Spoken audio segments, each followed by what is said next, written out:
So I'm wearing my shirt inside out, and a lot of you have pointed that out to me. And I do this from time to time, and when somebody says it, I say, I know I'm wearing my shirt inside out. I'm doing it on purpose, and I'm doing it to help people turn their health around. And they say, well, how do you do that? And here's the story. So I became a firefighter to help people, to save lives, and to slay dragons. Now, obviously, we're not slaying real dragons, but that's our term for slaying fires. And a fire is really a living, breathing entity, and it's hell-bent on creating all the destruction and devastation that it can. And so we as firefighters have to use all of our wit, and we have to outwit, outsmart it, and outlast it. And whether it's an offensive fire or a defensive fire, there's certain tactics. But the essence of basically killing a fire is you got to put the wet stuff on the red stuff. And it doesn't matter if it's a house fire, an apartment fire, a high-rise fire, or if it's a wildland fire, we got to put the wet stuff on the red stuff. Now, I retired from firefighting a little over 3 years ago. So I am no longer fighting fires, but I now am still, I'm helping people, I'm saving lives, and I'm slaying a different type of dragon. The dragon that I am slaying today is what I call the five-headed chronic Western disease dragon. And this, over the last 100 years, has gained more strength and power and momentum, and it is flying around, and it is creating more death and destruction, right, on different individuals, families, cities, and states in this country. It's just absolutely amazing. And let me introduce you to this five-headed dragon. So right here we have the leader of the pack. We have heart disease. 100 years ago, heart disease wasn't even on the map as one of the top 10 killers of Americans. Today, it's first and foremost. 1 out of 2 of us will die of heart disease. Here we have breast cancer and prostate cancer. Cancer will overtake heart disease as the #1 killer of Americans if the trends continue. And in the back row here, we have diabetes and we have obesity. Close to 50% of Americans by 2030 will be either pre-diabetic or diabetic, and over 70% of America is now overweight or obese. This dragon is playing for keeps, okay? It's playing hardball. And the current paradigm that we're using to try and slay this dragon is having absolutely no effect whatsoever. There's a saying, you can't break a glass bottle from the inside. And what we're currently doing with pills and procedures and more legislation and more doctors, we're not going to break that glass bottle. We have to think outside the box. And the answer is plant-based nutrition. Something so simple yet so profound and so inexpensive that we can absolutely lay waste to this dragon that now comprises 75% of this country's healthcare costs, right? 5 diseases, 75% of our healthcare costs. And we know beyond a shadow of a doubt, every one of these diseases is either preventable or reversible with plant-based nutrition. Now let me tell you why I have so many ripples of hope about what we can do as a country going forward. We did something really remarkable at a little firehouse in Austin, Texas. We had an event that led to a discovery that one of our own was basically a dead man walking. And so I challenged these guys for 28 days, let's eat all plant strong. Fruits, vegetables, whole grains and beans, some nuts and seeds. And these guys, in 28 days, morphed themselves from medical time bombs into healthy superheroes. It was absolutely amazing. And it was the spark that we needed and the confidence that these guys needed to start a wellness revolution at a firehouse in Austin, Texas, the land of beef. And so we just fed on this.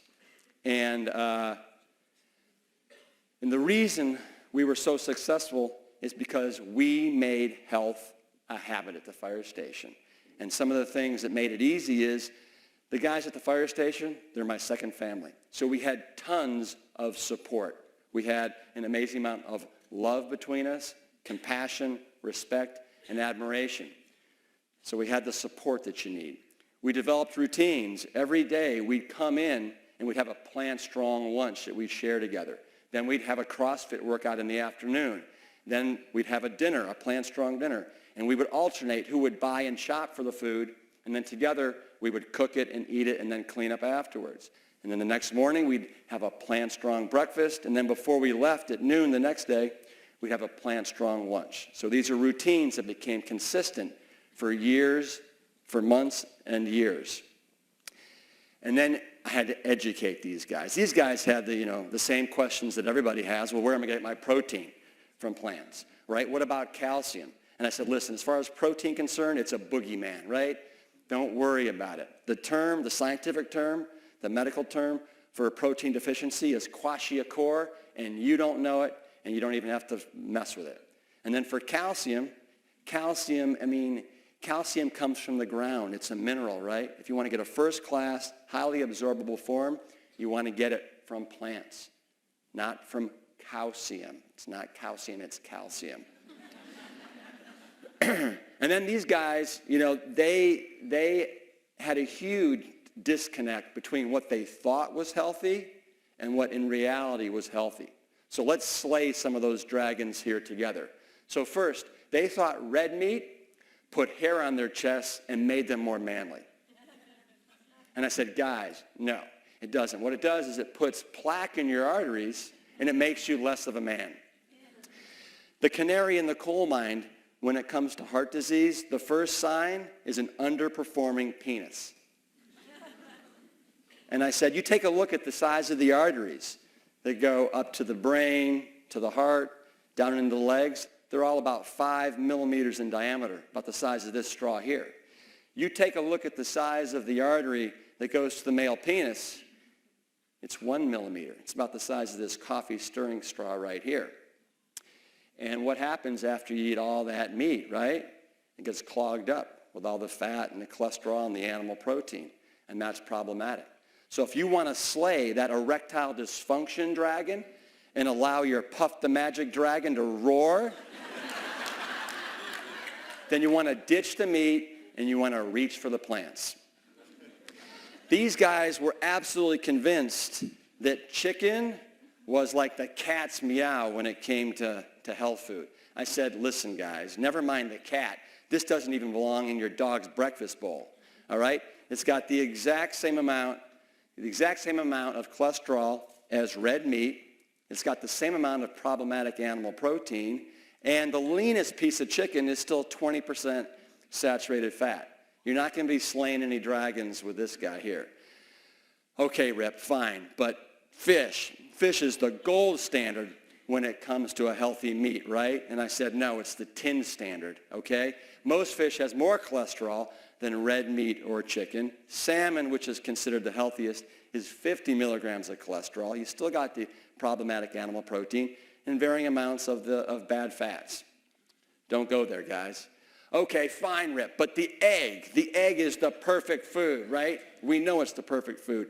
Yeah, it's the perfect food if you want to continue to feed the dragon. If you want to slay the dragon, you got to get rid of the egg, right? One egg yolk, almost 200 milligrams of dietary cholesterol. It's the same amount as 2 Burger King Whoppers.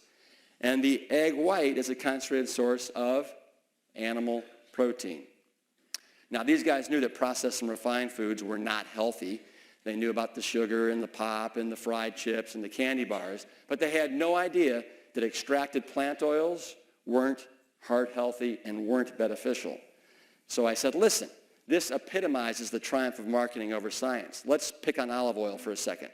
It takes 1,375 olives that you have to squeeze to death, right, to get enough olive oil for one 32-ounce bottle. And you get rid of all the fiber in the water and the phytonutrients and the antioxidants in the water. And you're left with 100% fat, the most concentrated source of calories on the planet, and it's 15% saturated fat. And all it's doing is contributing to America's heart disease and obesity epidemic. Okay, but milk does a body good, right? And I said, guys, milk does no body any good, all right? You've been marketed to death. Don't buy the hype. As a matter of fact, This milk is just liquid meat is what it is. It's got a very similar nutritional composition. And as a matter of fact, 1 8-ounce glass of whole milk has the same amount of saturated fat as 4 slices of bacon. Okay, fine. But cheese, don't take away our cheese, whatever you do, because we love our cheese. And I said, I know you love your cheese, and that's exactly why I need to take it from you. Because you know what? When I think of a loving relationship, I think of something that also loves you right back. And that cheese does not love you back. Not 1 iota. And so I hereby declare that you all are in an abusive relationship with cheese, and you need to kick it out of your life. Okay, fine, but don't take away our yogurt. I mean, this is the Mediterranean, like, superfood, right? People can live to be 100 on this stuff, right? And I'm said, again, guys, it's the magic of marketing, all right? For example, this newfangled Greek yogurt that's 0 fat and twice the amount of protein, it's twice the amount of problematic animal protein, right? That's promoting tumors and cancers, that's leaching calcium from your bones, that's harsh on the kidneys and the liver, right? You don't need to go there. You can get everything you need from plants. And to put the nail into the coffin, I said, guys, we're the only mammals that drink another mammal's secretions, okay? You don't need to go there. Not one bit. There's 51,000 mammals on the planet, and we're the only ones that have the unmitigated audacity to go there, all right? Don't need to do it. So the other thing we did at the fire station after I educated them is we surrounded ourselves with these fantastic, mantastic foods. So it filled them up without filling them out. It made them it tasted great, and it made them feel fantastic. So we did like these great breakfast bowls with plant-based milks. Spelt blueberry pancakes as big as manhole covers. Quinoa and fruit, right? The magic grain, almost 20% protein. Oatmeal waffles with nice applesauce on top.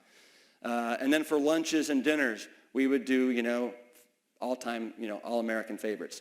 We'd do plant-strong pizzas, portobello mushroom fajitas with all the fixins, a lentil oat loaf that's kind of glazed with barbecue sauce on the bottom and the top, macaroni and not cheese, red lentil sloppy joes that were a lunchtime favorite, bean and grain burgers, red curry tofu stir fry, 3-bean chili, kale ceviche salad. Kale, it's angry lettuce, right? And it needs to be tamed. So we would take a little bit of lemon juice, avocado, some spices, and drive it in there. Sweet potato lasagna, an all-time dinner favorite, makes fantastic leftovers. Black beans and rice extravaganza. This is the ultimate peasant food. We could feed 5 hungry firefighters for less than $15. Dark chocolate oatmeal cookies for dessert, chocolate mousses, date nut crust fruit pies, and then a variety of fruits. But what happened is, over the course of 28 days and then beyond, these guys developed a much more sophisticated and mature palate that appreciated all the little nuances and subtleties that are in these plant-based foods. And when you're eating the standard American diet, all you're really tasting is the salt and the sugar and the fat that it's all laced with. So I challenge you all, if you really want to develop a sophisticated palate, go plant strong. And also what happened with these guys over the 28 days, they started pooping perfectly regularly, right? Most Americans are consuming 5 to 15 grams of fiber a day. You start eating plant-based, all of a sudden it goes up to 30 to 70 grams of fiber, and now you're as regular as a Swiss commuter train, okay? And you're light and unencumbered, and the quality of your life goes through the roof. So you got to kick the habit. And I'm not talking about smoking cigarettes right now, but I want to talk about cigarettes for a second right now. 50 years ago, close to 50% of America was smoking cigarettes. Now it's less than 20%. And what happened is America basically got educated and understood that smoking cigarettes was not good for your health. Okay? We need to do the same thing around the standard American diet. And this is more insidious and more destructive than smoking cigarettes. 94% of our calories are calories that don't count. They're destructive instead of constructive. Only a mere 6% are coming from fruits, vegetables, whole grains, and beans that are really constructive, healthy calories. So we need a complete paradigm shift that goes on in this country. And so this is what I want you to do. I want you to make health a habit. Take the 28-day challenge, okay, and change your health destiny. Change your relationship with food.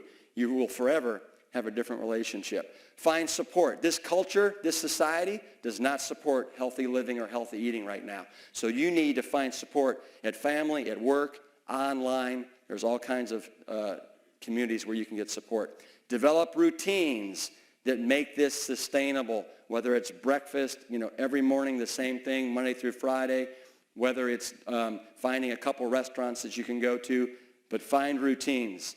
Educate yourself. Read the litany of fantastic books that are out there on this subject, because once you have the knowledge, it's a different ballgame. And then surround yourself with healthy foods. We do not want this to be about willpower, okay? So have a nice, sterile environment at home. And then make food you enjoy. You saw the fantastic pictures that we were eating at the firehouse. This is not about deprivation. This is about empowerment. And if you're a true foodie, you'll want to go towards eating plant-based. 99% of the food on the planet comes from plants. A mere 1% comes from animals and animal byproducts. So, I have so many ripples of hope going forward that this country can turn it around. I know that if a little firehouse in Austin, Texas can do it, any house in America can do this. And I know that the trends are changing. I've seen it with my own eyes over the last 6 years, right? I've seen Forks Over Knives become the #1 viewed and selling documentary in America for the last 2 years. I've seen the fast food president, right, go plant-based. I've seen media moguls like Oprah and Ellen that are now pushing plants. I've seen CEOs like John Mackey and Biz Stone of Twitter and Bill Ford of the Ford Motor Corporation that are going plant-based. I've seen professional athletes like Serena and Venus Williams and the #1 running back in the NFL, Arian Foster, are now plant-based, okay? The time is here. The time is now. Go plant strong. Slay the five-headed dragon in your life, and it all starts with what's at the end of your fork, your spoon, and your knife. Awesome!